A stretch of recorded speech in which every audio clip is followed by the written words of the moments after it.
siriebosa abana bago nigo tukwerera tukweumia twebo irekiguni Yesu tororere amabera amamochaito hatuatananire naye amasabaito abeire lyugibosiwao omwana Daudi tororera amabera Yesu twabere Samaria tani ngoro kwa de nompole nyagoteta materane nabo kwenda se YouTube channel yane indo sajide nompole amaterane narororo nyasabe meganda tigago seseni mono.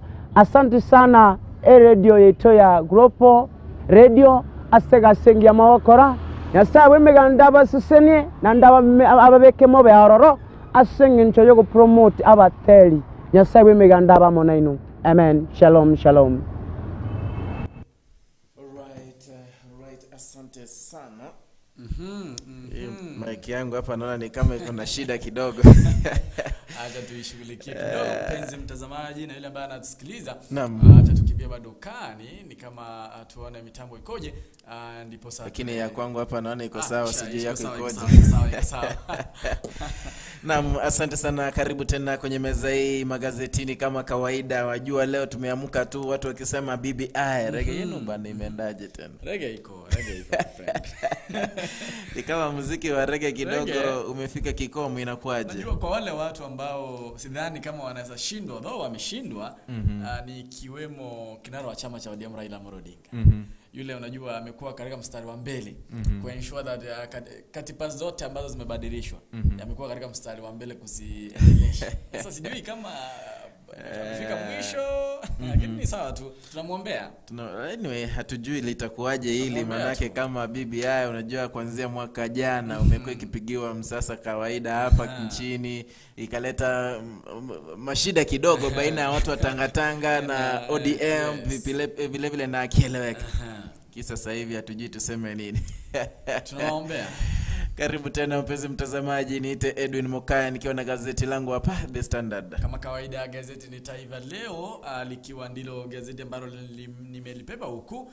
Moja kwa moja anakimbia katika ukurasa huu wa mbele katika gazeti hili la Taifa Leo pale ambapo wanasema kwamba wazazi wawili ambao waliotozwa faini ya ng'ombe 100 watoto wao wakiwa na utundu. Watoto wao walikuwa wanajiingiza katika mambo na ushirati. Sasa wazee kutoka jamii ya Tana Delta waliweza kuwatoza faini ya ng'ombe 100. Huo ni ukurasa wa 4 ambapo tutangazia taarifa hiyo, na katika ukurasa wa 3 tunasema kwamba wanasema kwamba SUPKEMA yakana mgawanyiko kuhusu Idi. Kumbuka kwamba SUPKEMA ni ile tume ama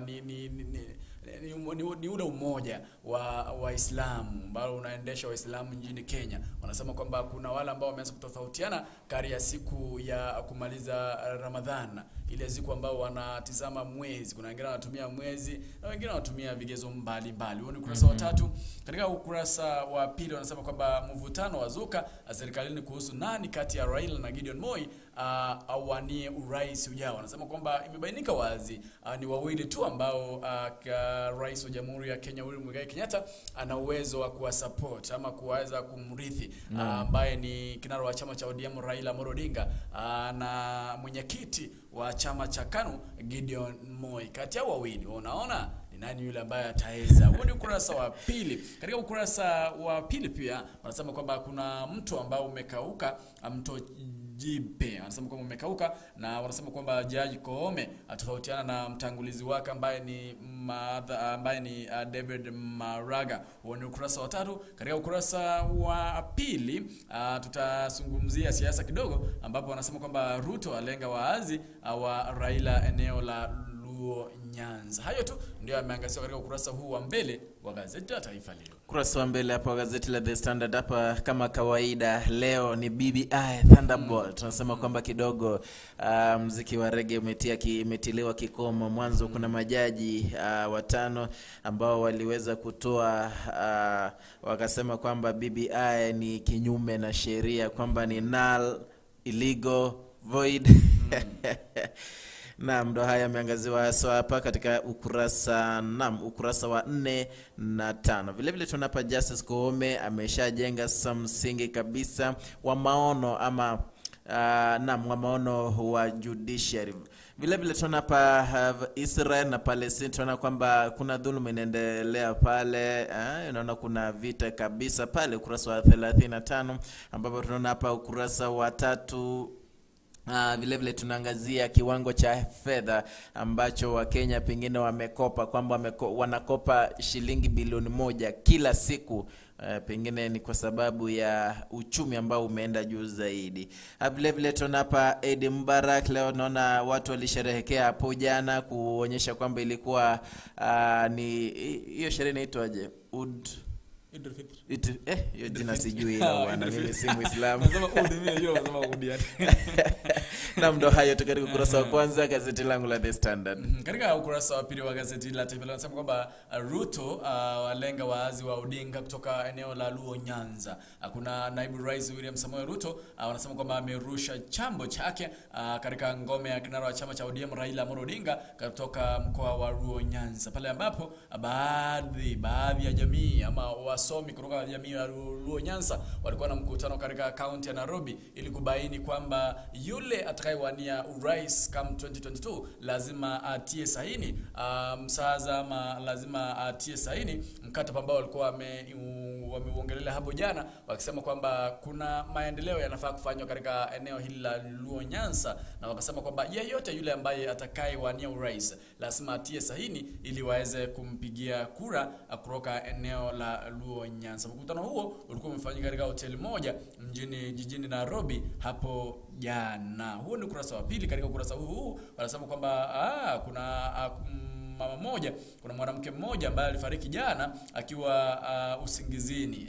Hii ni mafuriko, hii ni baada ya mafuriko kufurika katika eneo lake. Huo ni ukurasa wa pili, na wanasema kwamba mkutano ama mradi wa uhuru CAM 2022. Wanasema kwamba marafiki wakuu wa rais wakiongozwa na David Murathe ambaye ni naibu chairman wanampendekeza bwana Odinga akuwa mmoja wa wale ambao watakuwa wanaungwa mkono na rais wa Jamhuri ya Kenya Uhuru Muigai Kenyatta CAM 2022. Wengine wanasema kwamba Moi anafaa.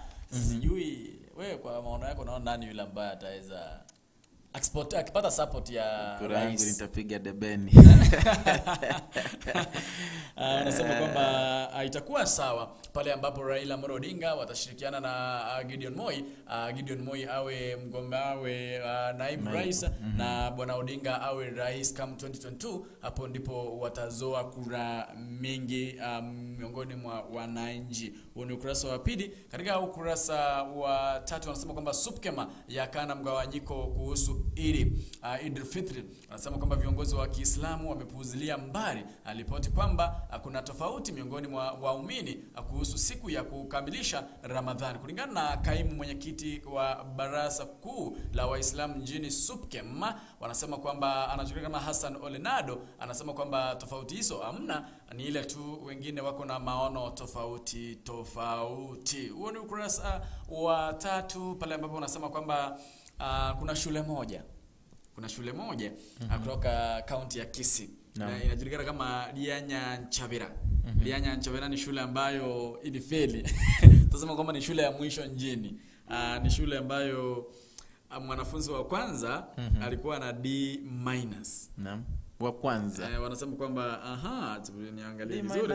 Wanasema kwamba alikuwa na D-. Wanafunzi wa 4 wa kwanza walikuwa na D-. Sijui sasa hiyo shule wanafunzi wa kwanza walikuwa na D-. Nasema inapatikana katika eneo bunge la Machoge Burabu. Pengine unapata shule hiyo. Ukajua kiini haswa. Wanasema kwamba ajabu ya shule moja kuandikisha ile niambia jana ni kwenye masomo yote ya sayansi. Hakuna mwanafunzi ambaye alifaulu kupata alama ya B hata somo lolote tu like science. Kila mwanafunzi alipata E. Sasa sijui ni COVID na masomo zina COVID ilikuja ikasambaratisha masomo. Sidhani kama COVID na masomo. Unajua kuna wale walipigwa zaidi na hii ugonjwa wa COVID. Kwa hivyo tuseme pengine ni COVID. Shule hii wanafunzi walikuwa wanafunzi wa 4 ambao walikuwa wamepata alama ya D plain. Wanafunzi 20 walipata alama ya D-. Wanafunzi 6 walipata alama ya E. Hivyo shule ilikuwa na wanafunzi 30. Sijui tutapata mwalimu mkuu wa hii shule tuongee naye atuambie changamoto. Changamoto ni COVID. Mimi najua changamoto ni COVID. Najua COVID iligonga kila sehemu, ikaharibu masomo. Naam, tuseme tu ni COVID. Pesi mtazamaji, kama unatusikiliza na kama unaweza kuwa unajua shule hii inaitwa kama Ryanyanchabera, tupe namba ya principal, labda tuende tuzungumze na wanafunzi katika shule hiyo, tusikie ni nini hiki ambacho kilikuwa najua kuna wakati mmoja shule inaitwa Nyakemicha. Ilileta shida ikaanguka ikakuwa ni kama shule ya mwisho, lakini mwaka ambao uliokuja baadaye waliweza kung'aa na shule hiyo tangia hiyo time. Sasa hiyo shule inafanya vyema sana. Sasa sijui tutatafuta principal wa hii shule Ryanyanchabera ambayo inapatikana katika eneo bunge la Bomachoge Borabu, aweze kutuambia kwamba ni yapi yale ambayo yalisababisha hadi wanafunzi wote wakafeli. Actually kila mwanafunzi amefeli. Hakuna mwanafunzi aliyetangulia. Anasema kwamba wenye wamepata D plain ndio wamefaulu. Sasa kufaulu wa D plain ndio wameongoza. Kwa hivyo kwa muktadha wa shule hiyo hao ndio wamepita. Hata ukiongoza na E bado tu umeongoza. No, kwa muktadha wa shule hiyo, kwa hivyo hao wawili ndio washapita mtihani. Naam. Wengine kidogo wakafeli, lakini tunajua ni COVID. Hivyo mpenzi mtazamaji, ukisikia tu hii shule inaitwa kama Ryanyanchabera, kama unaweza jua principal wa shule hiyo tujuze. Ndiposa tuweze kumzungumzia, atuelezee ni yapi yale ambayo alikuwa amejiri katika shule hii. Hapo ni ukurasa wa 2 na ukurasa wa 3 katika gazeti hili la Taifa Leo.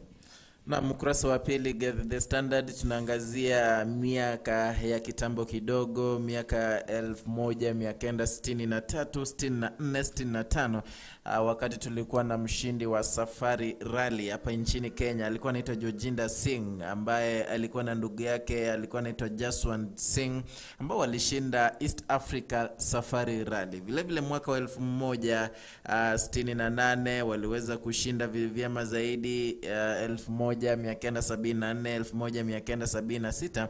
Jojinder aliweza kuingizwa kwenye kitabu cha dunia, manake alikuwa mshindi, the best driver.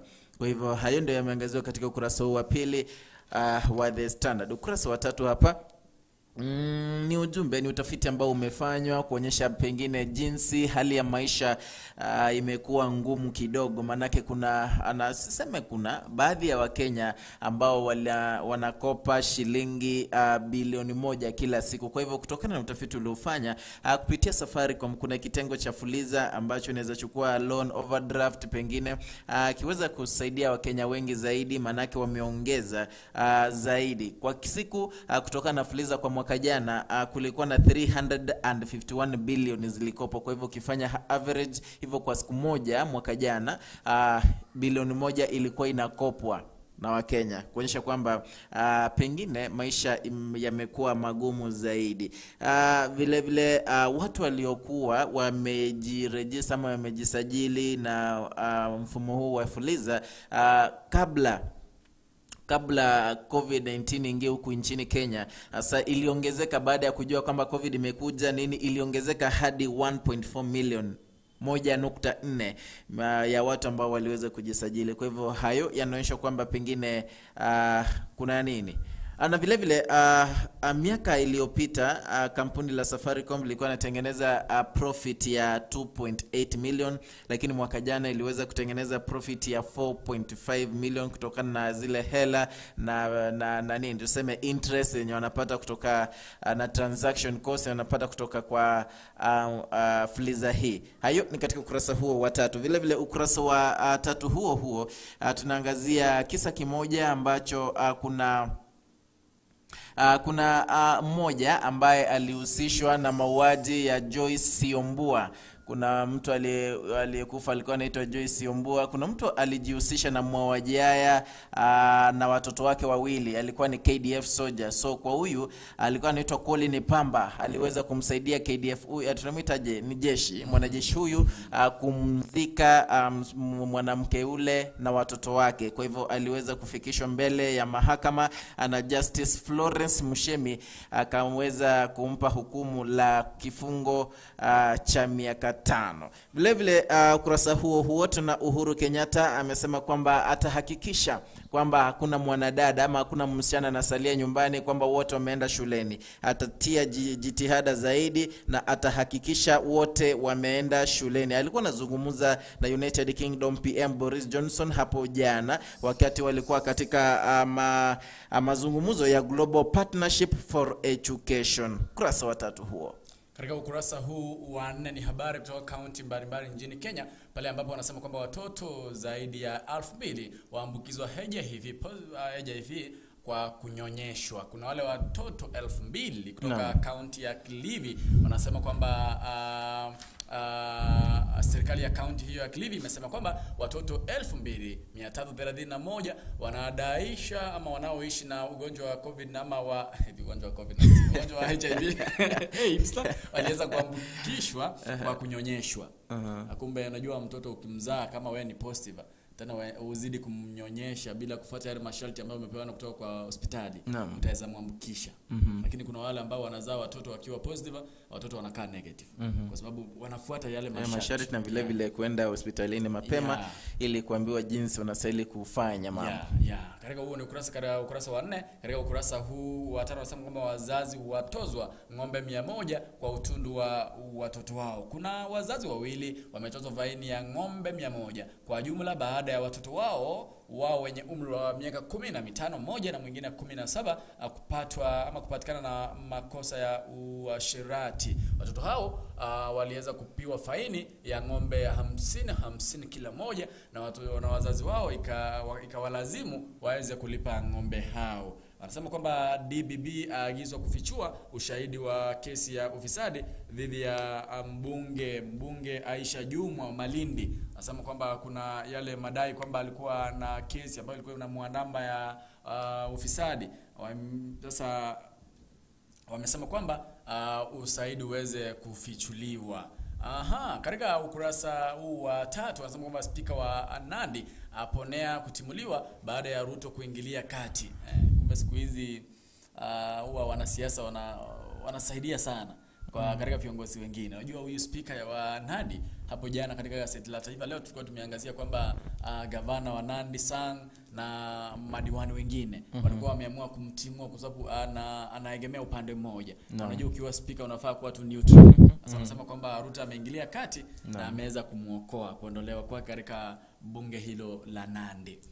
Katika ukurasa huu wa 5 ni ujumbe maalum wa rais kwa wenzetu Waislamu. Anasema hivi: Eid Fitri inaashiria mwisho wa mwezi mtukufu wa Ramadhana, ambacho ni kipindi cha maombi na kutafakari. Ni wakati ambapo ndugu zetu Waislamu hujidolea kwa moyo mkunjufu kutoa huduma kwa kujitolea kwa wengine. Ni moyo wa ukarimu na wa kujulia maslahi ya wengine ambao utatukumbusha kuhusu uwezo wetu wa kibinadamu wa kujumuika pamoja katika nyakati ngumu tunazoishi na kuendelea kujali mahitaji ya kila mmoja wetu katika changamoto zinazotukabili kama taifa.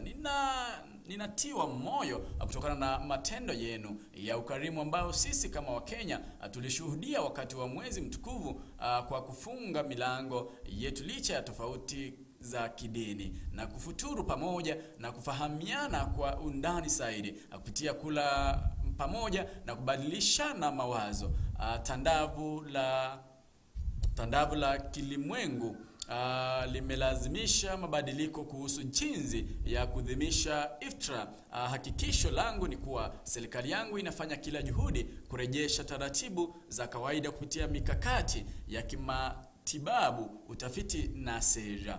Anasema kwamba tunapoadhimisha Eid Fitri mwaka huu, huku tukitafakari kuhusu maana ya Ramadhani, tusisahau moyo wa kuvutia wa ukarimu, neema, udhabiti na matumaini yanayoitambulisha jamii ya Waislamu nchini. Tuige kwa manufaa ya nchi yetu. Mwenyezi Mungu mwenye wingi wa rehema na neema awape amani, afya njema na furaha siku hii. Ni ujumbe maalum kutoka kwa Rais wa Jamhuri ya Kenya Uhuru Muigai wa Kenyatta, ndio yalipo katika ukurasa wa 4 na ukurasa wa 5. Naam, tungeomba tukimbie madukani kidogo, halafu nikirejea nitakwambia BBI Reggae mbona ikasimamishwa na jinsi ilisimamishwa hapo jana na wale majaji 5. Dunia iko vile vile, milima, mabonde na mito iko pale pale. Dunia iko vile vile, milima, mabonde na mito iko pale pale.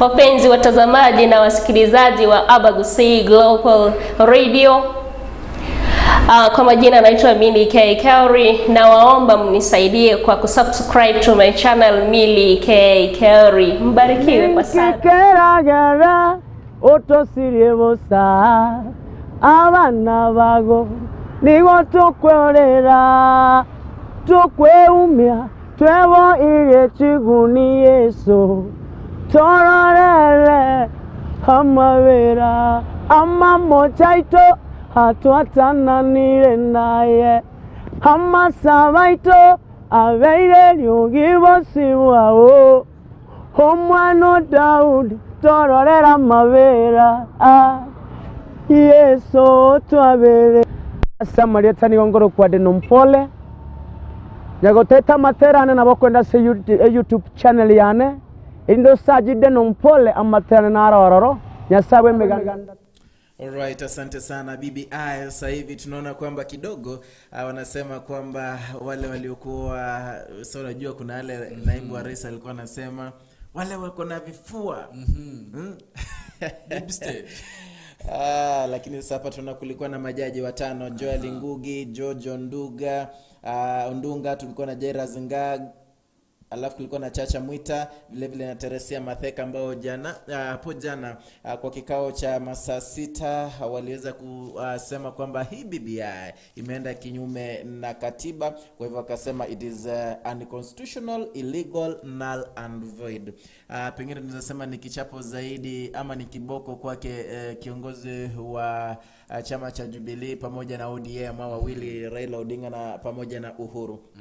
Vile vile waliweza kusema kwamba hakutakuwa na referendum hapa karibuni. Wakasema kwamba kidogo IEBC yo commission haijafika ile quorum ya watu wanahitajika ili waweze kuconduct ni referendum. Kwa hivyo bila shaka pengine kulikuwa na uchaguzi mdogo katika mabunge kama Bonchari, Juja, ni kama kidogo pengine itaweza kusogeshwa mbele. Kwa hivyo baadhi ya yale waliweza kunyosha kidole cha lawama kwenye BBI hii mwanzo ni pamoja na kusema kwamba pengine Uhuru Muigai Kenyatta hana ule uwezo ama hana zile nguvu za kufanyia katiba marekebisho peke yake. Vile vile wakasema kulikuwa na kamiti ambayo iliwekwa ili kuchunguza mambo ya COVID-19 ya kunradhi mambo ya BBI, lakini wakasema kwamba hiyo vile vile ilikuwa ni kinyume na matarajio, ni kinyume cha katiba na haikustahili kuwa hivyo. Vile vile waliweza kusema kwamba kiongozi wa nchi ya Kenya Uhuru Kenyatta kidogo aliweza kwenda ama aliweza kukiuka sura ya 6 chapter 6 of the constitution, na hii kama aliweza kukiuka hivyo inamaanisha pengine hii kuna ground ambayo inaweza table his impeachment, aweze kungolewa mamlakani kutokana na majaji ambao waliweza kusema kwamba hii BBI haifai tena. Vile vile waliweza kuongelea wakaangazia muungano ama ile ndoa kati ya Raila na Uhuru. Walisema kwamba mnamo 2018 pale hao wote walikuwa wamekuja pamoja ili kuleta usalama na kudumisha amani hapa nchini Kenya, lakini kidogo walipokuja pamoja uliona kwamba Raila alikuwa amepewa nguvu fulani. Kwa hivyo wanasema kwamba kikatiba hizo nguvu zilizidi zile ambazo Raila alikuwa anapaswa kuwa nazo. Kwa kuendeleza kidogo, walisema kwamba hakukuwa na public participation, kwamba before signatures zianze kuchukuliwa mazile sahihi kidogo wangeweza kuihusisha wananchi, wawapatie zile nakala za BBI zilizo translatiwa kutoka Kizungu, Kiswahili, pengine na lugha ya mama tu yenye mtu anaweza elewa, ili waweze kufanya uamuzi kabla ya kutia zile sahihi. Kwa hivyo wakasema kidogo hapo ilikuwa kinyume na katiba. Sijui uliweza kupata ile document ukaisoma? Si ya online. Yenyewe sikuipata, nipata ya online. Ya online. But the same, I think they are the same. They are the same, lakini wewe tu ndio kuna ule niseme unaweza access online. Kuna wale watu wengi zaidi huko nje huko vijijini hawezi access. Lakini unajua walikuwa wamesema kwamba ikipita katika mabunge yote mawili, Senate na bunge kuu, na pia majaji wakipitisha, sasa ikikuja wakianza kufanywa kampeni, huo ndio wakati ambapo wananchi watatoa vitabu ili waweze kujifahamisha yapi yale ambayo yapo ndani katika ripoti nzima ya BBI. Naam, kulingana na majaji sasa hiyo ni kinyume na katiba. Manake wananchi waliweza kuwekwa kutia sahihi, sio? Kwa hivyo zile sahihi pengine wangesoma, unajua wametia sahihi na wengi wao hawajui wanatilia nini sahihi, unaona. Na vile vile kuna wale walikuwa wanalalamika kwamba Kizungu kilikuwa kimetumika katika ripoti ile kilikuwa kigumu zaidi, pengine waelewe, unaona. Kwa hivyo ingepaswa kulingana na hao majaji, ingepaswa kwamba wangeweza kutranslate, kufasili yale aliyozungumza pale pengine kwa lugha ya Kiswahili ama kwa lugha nyingine vile vile za watu wote nchini waweze kuelewa kabla ya kutia zile sahihi. Kuna huyu katika nilisoma story kama hiyo katika gazeti hili, kuna huyu Kihara Kariuki ambaye ni Attorney General. Nilisikia alisema kwamba yeye ameapa kwamba ataenda kuwa challenge. Ataenda katika Court of Appeal na aone kwamba ataangazia neno hilo. Watamuelezea mbona walisisitiza kusema kwamba ni halali si halali. Naona amesema kwamba lazima tu atawa challenge. Sawa, ataenda tu. Vile vile kosa la 5 ni ile wanasema kwamba bunge na seneti mabunge hayo mawili hayana uwezo wa kubadilisha katiba kulingana na katiba ya Kenya. Vile vile waliweza kuangalia zile ama yale mabunge 70 ambayo yangeongezwa kutokana kwa hii BBI, wakasema kidogo hawakutumia haki na vile vile hawana uwezo wa kuongeza mabunge. Unaona, ndio hivyo hayo wakazungumzia. Sasa tunaona Kihara Kariuki ambaye ni Attorney General amesema kwamba ataenda pale ili kuangazia mambo hayo Court of Appeal. Ni hayo tu yamezungumziwa hapa, na pengine kulikuwa na uchaguzi mdogo jinsi hapo niliweza kukudokozea hapo mwanzo. Pengine ni kama hautaenda kufanyika manake kidogo IEBC walisema kwamba hawajafika kiwango kinachostahili, maana unajua kuna wale walitolewa walifutwa kazi naona. Kwa hivyo hawajafika kiwango kinachostahili ili kufanya uchaguzi huo vilivyo. Na si uchaguzi ndogo zimekuwa zikiandaliwa. Naam. Uliona uchaguzi wa Garissa uliandaliwa, na uchaguzi ulikuwa wa Western waliandaa uchaguzi hizo. Mbona ama kuna wenye waliachishwa kazi hapa karibuni na vile vile hawajakuwa replaced. Unaona, kwa hivyo kuna mwenye alichaguliwa, kuna mwenye alienda akachaguliwa, jina lake limeenda kidogo. Kwa hivyo kidogo tunasema kwamba the quorum hawajafika hiyo quorum inastahili. Naam. Katika ukurasa huu wa 6 ni habari za Afrika na dunia, pale ambapo nasema kwamba kuna vita ambavyo vilizuka kati ya Wapalestina na Waisraeli, ambazo sasa kwa sasa hivi kuna watu takriban 400 ambao wamekufa ama wamefariki kwa matokeo ya vita hivyo baina ya Waisraeli na Wapalestina. Wanasema kwamba wanaomba tu, wananchi wanaomba tu. Naona wengine walikuwa katika maandamano, raia wa Turkey walikuwa katika maandamano wakisema kwamba vita hivyo viweze kusitishwa. Walikuwa nje ya ubalozi wa Israel jijini Ankara siku ya Jumatano wakisema kwamba vita hivyo vinavaa kusitishwa. Na katika nchi ya Zimbabwe kuna baraza la wazee ambao linamtaka mkewe ambaye alikuwa anasema kwamba mahakama ya kitamaduni imemwamrisha mke wa aliyekuwa rais wa Zimbabwe Robert Mugabe afike mbele yao na kutoa ufafanuzi kwa nini alimzika vibaya kiongozi huo wa kimla. Najua ni kama kumzika kwa njia ambayo ilikuwa inatakikana. Wanasema kwamba koti hiyo ambayo inaongozwa na chief kutoka kwa eneo la Zimba nyumbani mwa Mugabe pia inataka mwili wake ufukuliwe kisha uzikwe vyema ama upya karibu la kaburi la mamake Bona kulingana na tamaduni zao. Mwili huo ufukuliwe na uzikwe vyema. Huo ni ukurasa wa 6. Katika ukurasa wa 7 ni mtihani, jaribio, paper 1, paper 2 and paper 3 la Swahili katika ukurasa huu. Katika ukurasa wa 8 wanasema kwamba waizani wajitokeze kufadhili soka nchini. Kuna michezo, hali ya mchezo wanasema imeanza kuathirika nchini Kenya na wanaomba waizani waweze kujitokeza ili kuweza kufadhili michezo nchini Kenya. Wanasema kwamba eneo ama elimu eneo la kaskazini mwa Kenya imarishwe.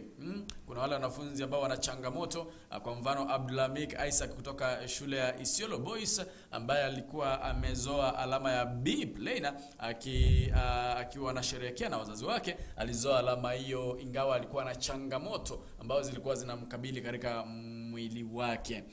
Katika ukurasa huu wanasema kwamba serikali iweke sera kulinda watoto wenye mahitaji maalum. Hao ndio wanazungumzia kwamba wale watoto ambao walikuwa na mahitaji, walikuwa na changamoto mingi, waweze kuangaziwa na serikali na ili kuvidhiwa. Kuna huyu alikuwa anaitwa kama Edgar Omoke Getugi kutoka Kise High School ambaye alikuwa ni mwanafunzi wa pili kwa kusoa alama ya A plainer ya alama ya pointi 81 katika kile kikundi cha wanafunzi ambao walikuwa na changamoto. Katika ukurasa huu wa 9 wanasema kwamba kuna waumini ambao walikataa kumpea pasta, kumchangia pesa za kwenda kumsaidia kumlinda mtoto wake.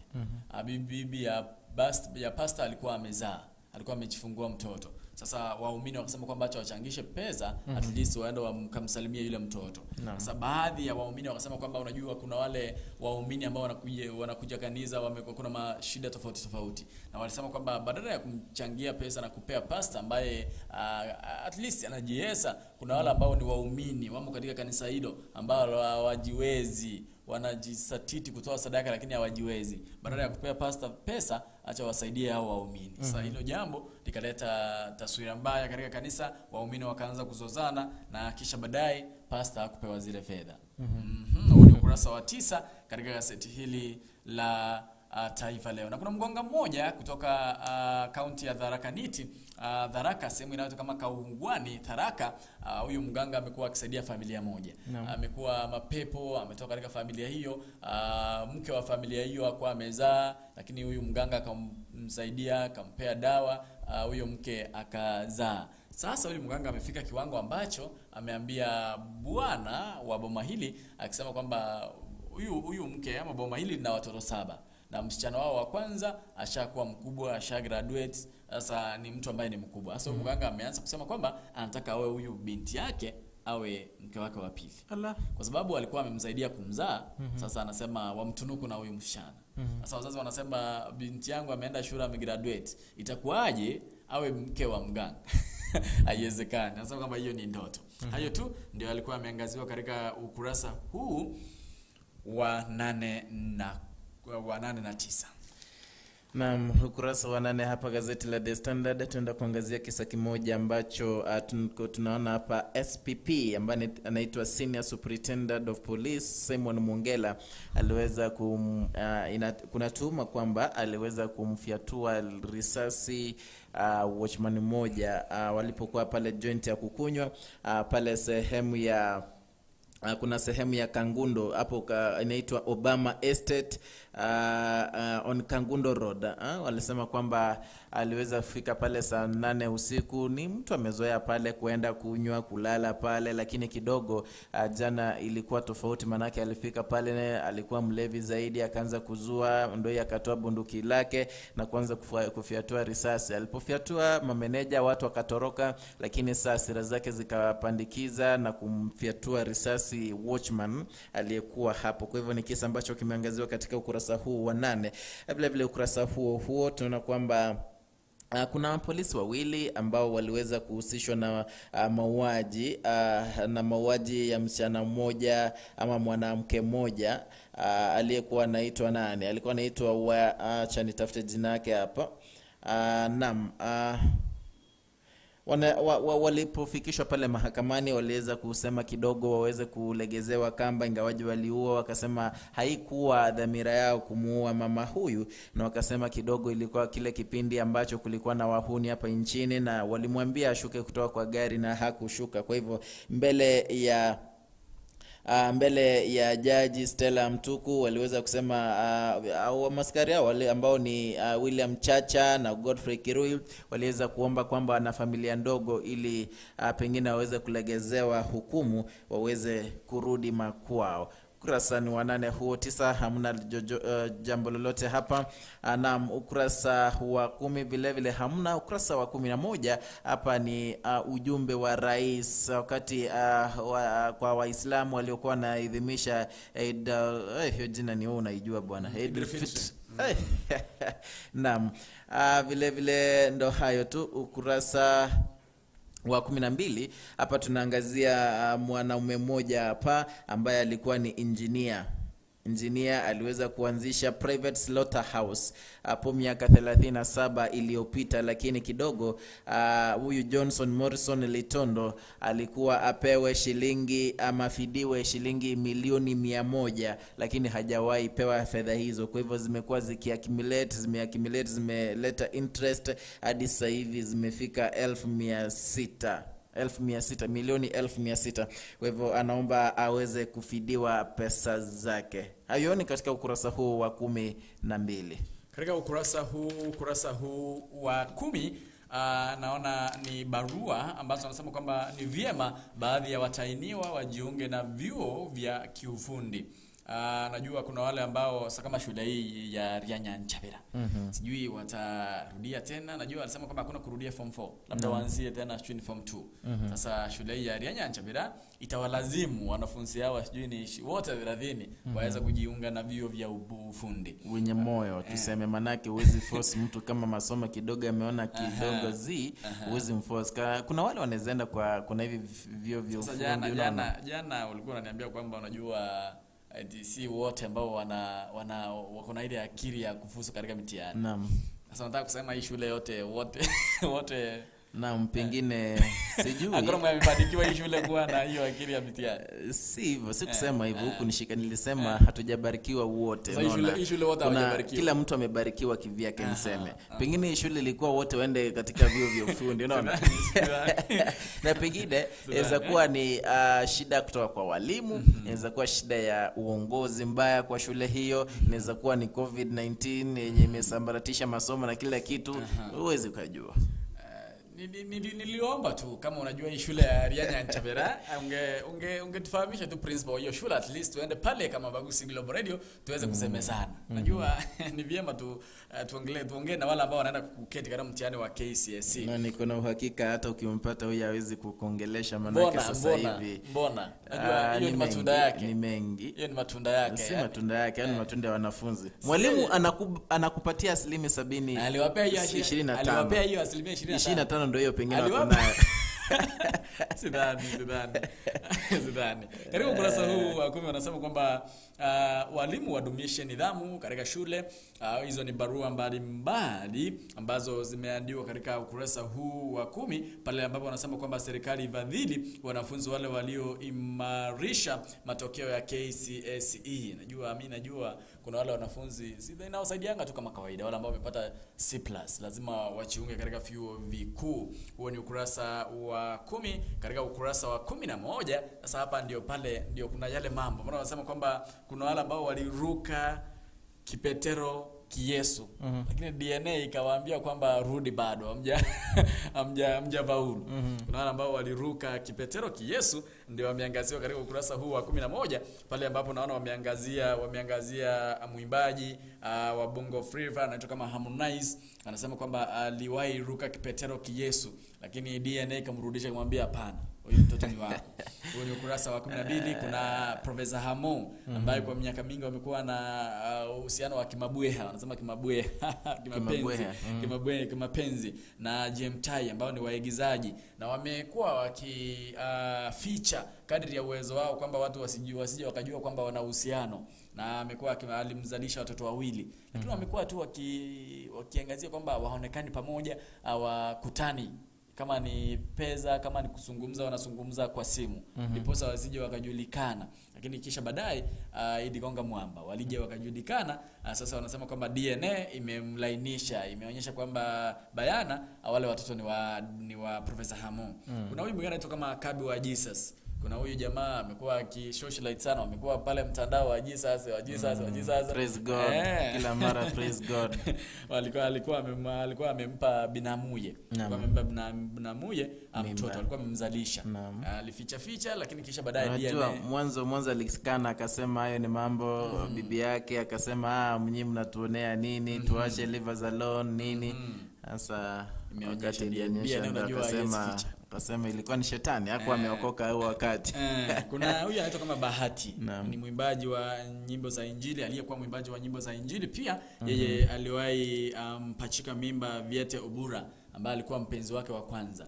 Lakini kisha baadaye alikana, DNA ikamlainisha, ikamwambia huyu mtoto ni wako. Sasa alizarimu hamli na akasema kwamba atajukumika kama mzazi. Na kuna mwingine anaitwa kama Diamond. Yes ataongelelea kwa sababu kila mtu anajua tu. Na yeye uzuri akatai. Ameaikataa siku moja. Kuna ameaikataa lakini nani huyo? Wanasema kwamba ya Hamisa Mobeto. Ameaikataa lakini DNA ikamlainisha pia. Hao ndio wale ambao wameangaziwa katika ukurasa huu wa 12. Katika ukurasa wa 13 ni pambika tu, ambapo wanasema kwamba kuna huyu rapper anaitwa kama vocalist mkali wa Sauti anaitwa kama BN Barasa. Amesema kwamba Nyashiski ndiye raba mkali nchini Kenya. Hayo tu ndio ameangaziwa huku. Nyota Ndogo, by the way, kuna Nyota Ndogo jana alikuwa ameingia katika mitandao ya kijamii akisema kwamba bwanake, unajua alikuwa ameandika ile siku ya April Fool's Day, alikuwa amesema kwamba bwanake amsaidie kitu chochote. Na ilikuwa tu ile namna tu anaweza andika kitu tu Fool's Day. Bwanake akatake it serious. Na hivyo ndio waliachana. Sasa jana akaingia katika mitandao ya kijamii akisema kwamba wanaomba tu arudi. Bwanake amrudie. Yale makosa madogo tunayotenda. Tutakia tu. Hayo ndio ameangazia katika ukurasa huu wa 12-13. Naam. Mwisho hapa acha niangazie ukurasa gani huo, ukurasa wa 14 ambao tuliangalia jana. Idul Fitri, nimejua hiyo jina. Waislamu hapo jana, dini ya Kiislamu waliweza kusherehekea Idul Fitri hapo jana, mwisho wa Ramadhani, ingawaje walienda kinyume na maagizo ya Muhadhar ambaye alisema hapo Jumatano usiku kwamba kidogo mwezi haujaonekana, moon crescent haujaonekana, watulie kidogo waendelee na kufunga. Lakini kidogo Waislamu waliweza kukiuka hayo, na jana walimaliza Ramadhan kwa sherehe, ambapo tulina pale Mombasa Catholic Archbishop Martin Kivuva pia alikuwa pale katika sherehe hizo. Anglican Church Bishop Alfonso Mwaro vile vile aliingia pale, wakasherehekea kwa pamoja. Mwisho ni maoni hapa ambao tunaangazia kungolewa kwa Isaac Mwaura mamlakani kama seneta mteule. Kuna wale wametoa maoni anuai kuhusiana na kungolewa pale. Kuna wale wanasema kidogo haikuwa vyema, manake haiseli kwamba ikiwa hauafikiani na idea za watu wa chama chako wanakung'oa mamlakani, manake wewe hizo ni hisia zako, lazima kuwe na stand yako, kuwe na msimamo wako, na vile vile haki zako ziweze kuheshimika. Na vile vile kuna wale wanasema kidogo ukiwa kwenye chama fulani lazima ufuate maagizo. Na vile vile Mwaura kuna wakati alionekana pengine akiongea vibaya kuhusu kinara wa ODM. Kuna mwenye anasema hapa kidogo hakufaa kuongea vibaya kuhusu kinara huyu, manake mara ya kwanza alikuwa ODM akakuja kidogo akaingia Jubilee, kwa hivyo hao ni watu wamemkuza na vile vile wamemwezesha kukua kisiasa. Kwa hivyo akasema kungolewa mamlakani ilikuwa ni vyema, na vile vile ilikuwa ni matakwa. Yeye ndiye alijikubalia tu hao yatendeke. Kurasa wa 17 huo mwisho The Standard. Katika ukurasa huu wa 14 na 15 ni hawa ambao washajulikana, Professor Hamo na Kabi wa Jesus ndio alikuwa anatrend kwanza wiki hii. Najua wiki hii imekuwa zamu ya Professor Hamo kutrend baada ya kuitisha DNA.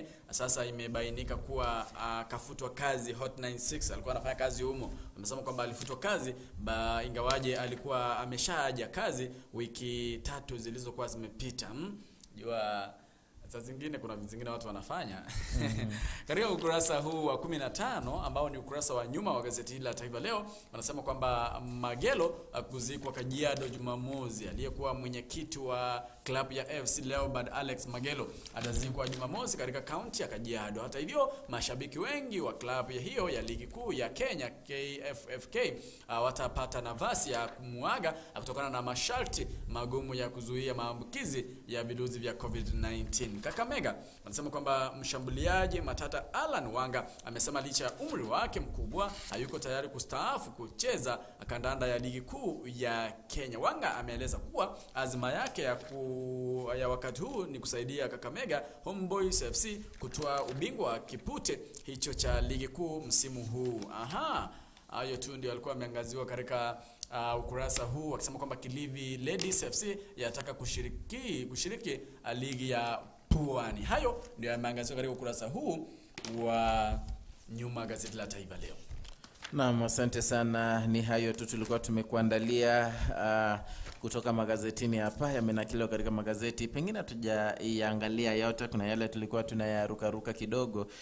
Pengine unaweza pata gazeti lako la The Standard, Taifa Leo, uweze kuangazia hayo kwa kina, uweze kujisomea gazeti la kwako vyema zaidi. Naam, nimeshukuru sana kwa kututazama tangia tulipoanza hadi sasa hivi. Pengine nikutakie weekend njema, siku njema, hadi hapo Jumatatu sana wakati kama wa leo. Niite Edwin Mukaya. Kumbuka upande wa YouTube, like and subscribe. Tunakutana katika mpango mzima wa Serie Obotaka kuanzia saa 4 hadi saa 7 mchana. Kumbuka kuna story yangu ambayo tutakuwa tunaangazia story yako. Unajua story yako ama story ya rafiki yako ama story yoyote ile ambayo ushapitia katika maisha yako inaweza badilisha maisha ya mtu fulani. Story yako inaweza badilisha mwenendo, inaweza kuwa funzo kwa mwingine. Hivyo kama una story ambayo ungependa kushare nasi na unasema kwamba problem done what? Shared is a problem solved. Hivyo kama una story unaweza sema nasi kupitia kwa nambari 0716 059825 0716059823. Share your story. Mwanjo Motegereli o Global Gusi Global Radio yeganko nigafamu nimbwate chingo kongonia nimbwate ebichuche byo kuchutuga as from amatuko chinta matuka aliyo tagete yakogera abantu bande bagotebanga aliyeli tukelima ko bwo chibyakwa nabo gochakara na akole ko bya vaccination byonsi nabongo konelia gusenko anali chiche ise kuchikobeka amagena gusenko anali echo kuchikolia chitwani njirororo nabongo konelia magena narora yokonia magena naro yo guturagia banya gutagete karibu nabongo konelia byonsi etwani enene 1500 ngoko engiye bye kebwato geichire 700 to 800 but it's negotiable. Ande nche gongutoka ase nambeye 0722282631. Nande nosa ko Google kanya go town Google ko nigafamu ke ko 40 bakageita bone.